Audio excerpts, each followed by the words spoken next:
Then, sir, we must find out the main reason why there were so many writ petitions and petitions for special leave to appeal to the Supreme Court.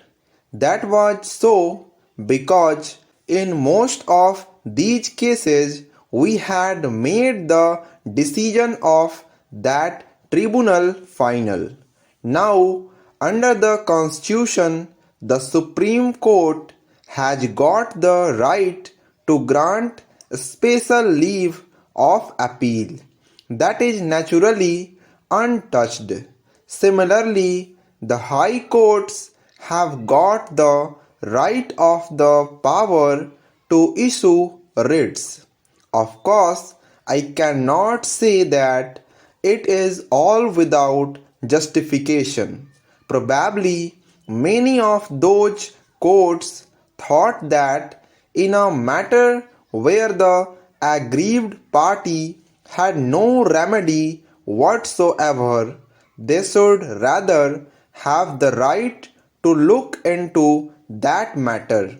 And it was from that point of view probably that we had so many appeals and so many writs issued by the High Court.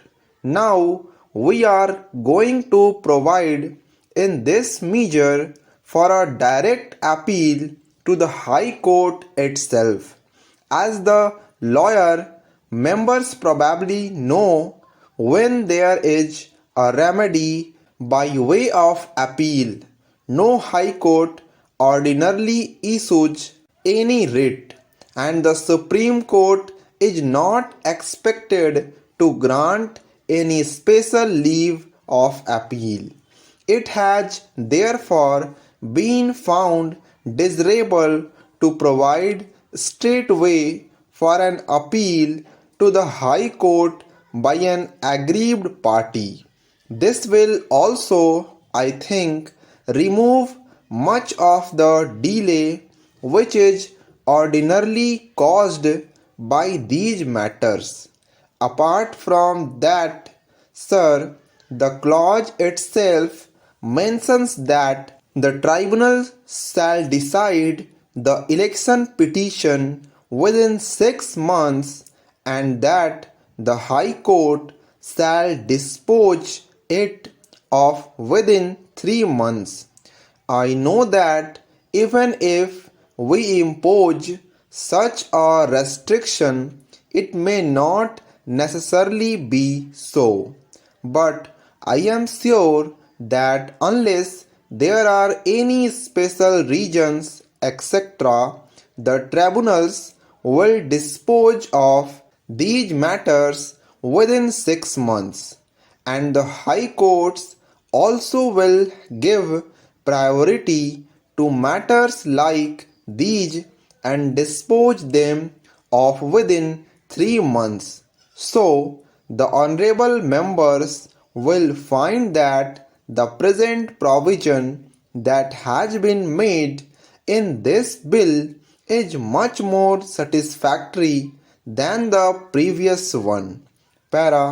Then, sir, as the honorable members are aware, there was a little confusion with regard to the various categories of corrupt practices. For instance, there were major corrupt practices, there were minor corrupt practices, and there were illegal practices, and all of them had different effects under different circumstances. And even some of the lawyers found this matter rather a very intricate one. In the present bill, therefore, only corrupt practices have been mentioned, and the distinction between major and minor corrupt practices has been taken away.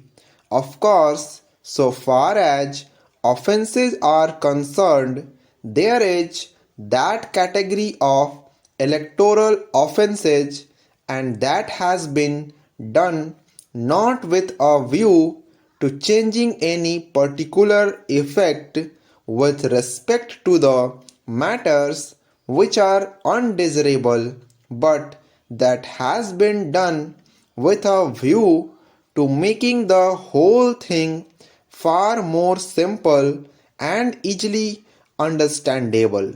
So, you will find that so far as the present bill is concerned, it has made the election law as simple as possible.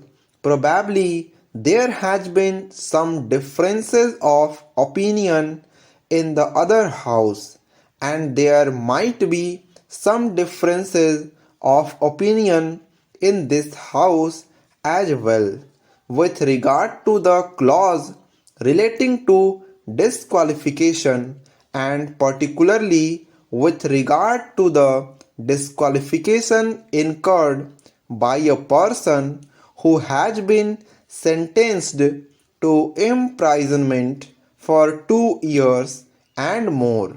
The reason for that is that generally the offences for which a man is sentenced to 2 years are cognizable offences, and offences of a more serious nature. It was therefore thought that in such a case he should not be allowed to stand for 5 years more. But even then, as matters now stand, that disqualification can be removed by the Election Commission in suitable cases. Now, as the honorable members are aware, the Election Commission is a special constitutional authority set up by us in order to ensure the free and fair elections which we want to have in the country. Therefore, it is not as if this power is given to some executive officer of the government. It is not correct to look at it from that point of view. As honorable members know, a man may be convicted or even sentenced to 2 years for offences which may not involve what is vaguely termed as moral turpitude. To introduce the words moral turpitude in a measure like this will not be desirable, because it is a term which may have a different meaning in different conditions and the different types of circumstances. This moral turpitude is a thing which cannot be defined. Therefore, the other house thought that the best way and the best remedy out of this was to leave the power to the Election Commission itself. And I believe there has been no complaint till now in any proper case that the Election Commission has ever hesitated to remove disqualification.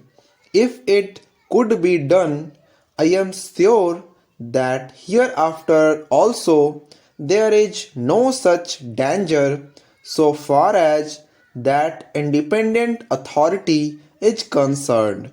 But to introduce the term moral turpitude in this measure, that very vague term has not been found.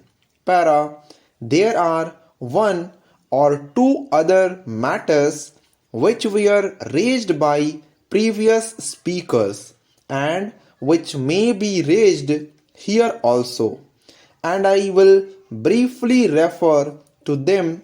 Some thought that we might make voting compulsory. It is a very difficult thing to do in a democracy like ours, which has just started functioning. We have adult franchise and 35 crores of people are involved. This is an impossible thing. You may compulsorily take a voter to the polling booth, but I don't know how you can compulsorily make him vote. Of course, there are one or two countries like Australia and Belgium where I am told this thing is being done. But with these expectations all over the world, no country has thought it proper to do this on such a large scale.